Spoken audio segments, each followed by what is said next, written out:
तर मैत्रिणी हे बघा आपल्या किचनमध्ये मी दगडी खलबत्ता घेतलेला आहे आणि म्हटलं अशा दगडी खलबत्त्याचा आपल्याला काही ना काही वापर होतो. तर छान असं मी स्वच्छ धुवून घेतलं आहे आणि बटाटेही स्वच्छ धुतलेत मस्तपैकी. आपल्याला बनवायचा आहे ठेचा बटाट्याचा. तर त्यासाठी मी इकडं लसूण घेतलेलं आहे आणि हिरवी मिरची. तर आपल्याला सगळ्यात आधी आता हिरवी मिरची अशी थोडीशी कट करून घ्यायची आहे, थोडं ठेचून घ्यायची आहे. ठेचा म्हटलं का अगदी ठेचूनच घ्यायचं. तर मैत्रिणी हा बटाट्याचा ठेचा एकदम मस्तपैकी भन्नाट लागतो. तर सगळ्यांनी नक्की करून बघा. तर बघा आता मी असं ठेचून घेणार आहे. ह्या मिरच्या याच्यामध्ये टाकल्यात खलबत्त्यात. तर हे बघा मैत्रिणी इकडं माझा आता मिरचीचा ठेचा झालेला आहे. ओबडधोबडच वाटलेला आहे, कारण ठेचा म्हटल्यावर जास्तही काही बारीक करायचं नाही. तेव्हा अशा पद्धतीने मी आता ह्या मिरच्या याच्यात कुटून घेतल्यात, वाटून घेतल्या. त्यानंतर आता हे लसणाच्या पाकळ्या एवढ्या ठेचून घेते. तर मैत्रिणी हे काही नवीन नाही आहे, पारंपरिक पद्धतीनेच बनवलं जातं. आता पहिल्यापासूनची ही पद्धत आहे आपली. परंतु पूर्वी कसं पाट्यावरती जास्त मसाले वगैरे वाटायचे. आता कोण पाट्यावरती वाटाय नको म्हणतंय, म्हणून अगदी आपल्या किचनमध्ये झटपट अगदी होतं. म्हणून आता हा खलबत्त्याचा वापर केलेला आहे मैत्रिणी. हे बघा लसूण आहे अवबड धोबड वाटलेलं आहे, कारण जास्त सोलून मी सफेद घेतलेला नाही आहे. असंच त्याचे टरकाला सगट वाटायचा, म्हणजे एकदम छान ठेचा होतो. आणि हे बघा हे बटाटे जे आहेत हे पण मैत्रिणी हे बघा असेच मी ठेचून घेणार आहे. लगेच ठेचले जातात ते असे ओबड धोबड ठेचायचे पटपट पटपट.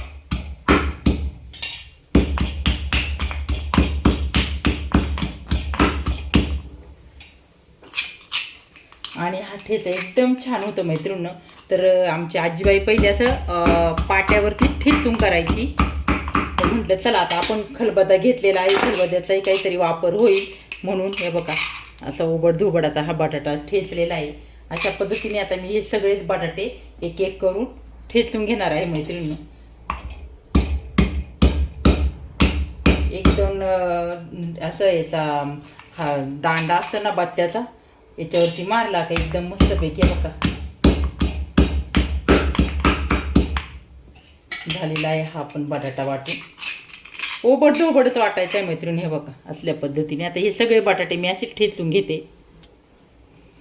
तर हे बघा मैत्रिणी मी आता बटाटे बऱ्यापैकी आपले सगळे ठेचून झालेत.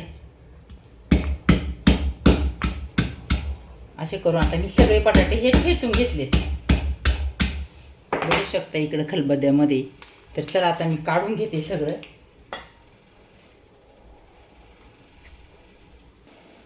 तर हे बघा मंडळींना आता माझा सगळा बटाट्याचा ठेचा इकडं ठेचून झालेला आहे.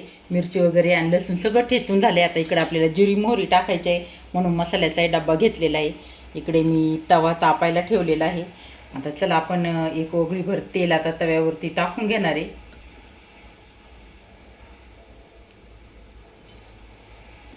तर आता छानपैकी आता आपला ठेचा बनणार आहे मैत्रिणींनो.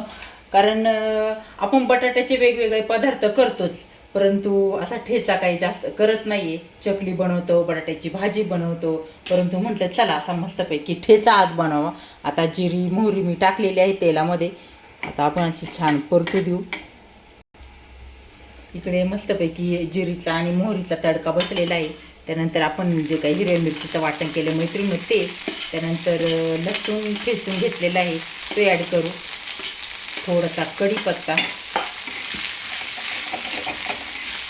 तर काहीतरी वेगळं मैत्रिणी जरा.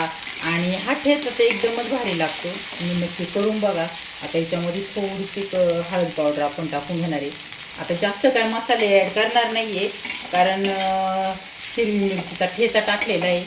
एवढ्यामध्येच आपला ठेचा बनणार आहे मैत्रिणी. फक्त हिरव्या मिरचीत अगदी साधं सोप्या पद्धतीने, काहीही जास्त वापर न करता. त्यानंतर थोडीशी वरतून मीठ आपल्याला पाहिजे तेवढं टाकणार आहे.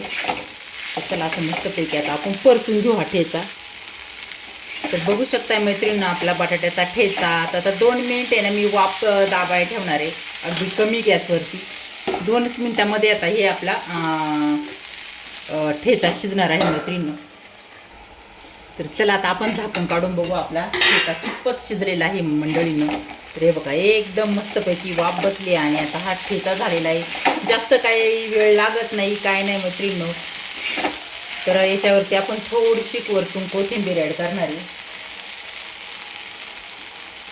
मैत्रिणी कोणाकोणाला ही ठेच्याची रेसिपी आवडली नक्की सांगा आणि आपला खलबत्ता देखील कुणाकोणाला आवडला सांगा नक्की.